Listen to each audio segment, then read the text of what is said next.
I can't believe Dracula just unceremoniously dropped us into the dungeons. It's like he doesn't even really care about me. Like when he sang that song, I don't even really care about you.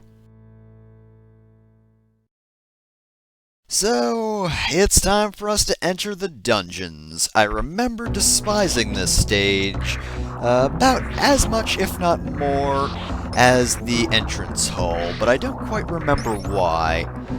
Well, you want to avoid that slime, I'm sure, or acid, or whatever it is. I'm not really remembering what I hate about this place, though. Have to admit it is a very good, well, not good-looking area. Great aesthetic, but definitely not an area you want to look at, but in a good way. This place is very gross and disgusting because we're just in a big old sewer dungeon.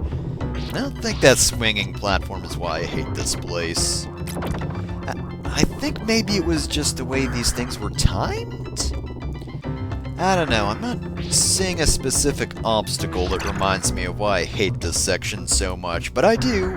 I specifically remember not liking this particular area. That being said, though, just make sure these things are well clear before you try jumping over them. It's not too bad, you got plenty of space to jump. Even if that thing moves faster and there's not much above space, you know, that doesn't matter too much, and if anything, it actually helps you. Ooh, okay, that is actually really poor placement right there. That's probably one of the reasons I dislike this. Just because that's so far into this stage, like, it's pretty far into this whole section, so it's not exactly lenient. It's not like, oh, I'm starting the stage and I'm getting the hard part out of the way, like the entrance hall again. Because that had the dogs, and those things were not fun to avoid. And Simon, go up the stairs, please. Simon, go up the stairs. There we go. Hey, Castlevania stairs, I swear. Sometimes those things are just not, they don't like listening to you.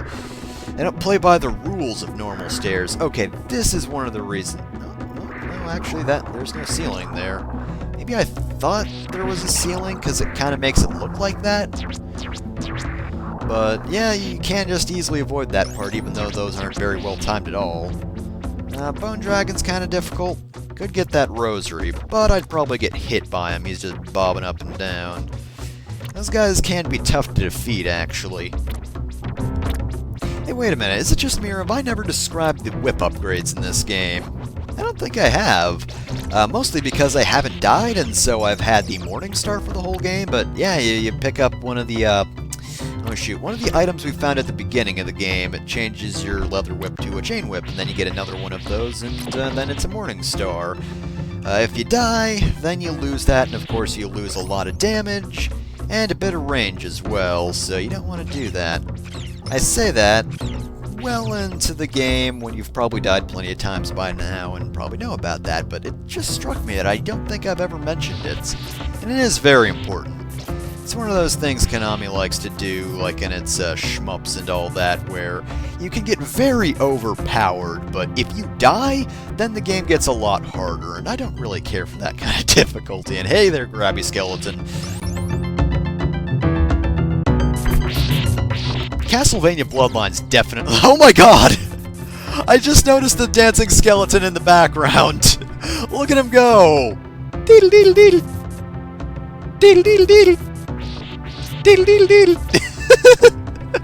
Oh my god, this is so silly. I love Castlevania so much. Oh man, here's this very gothic game. We're gonna have a dramatic battle to the death with Dracula. We don't know if we're gonna survive, but we have to because it's destiny. And then, boom, background dancing skeletons and foreground pawing skeletons. And the little tiny skull down there. Like, whose skull is that? That's too small to be a baby skull, so it can't suddenly shift to being morbid. No, that is still very silly, just how small those skulls are. Look at them! They're tiny! They're like squirrel skulls or something, except that's not a squirrel's head, so it can't be. That is very definitely a human shape. I just don't know what it could be otherwise, and man, I am so glad all the skeletons in here are dancing constantly.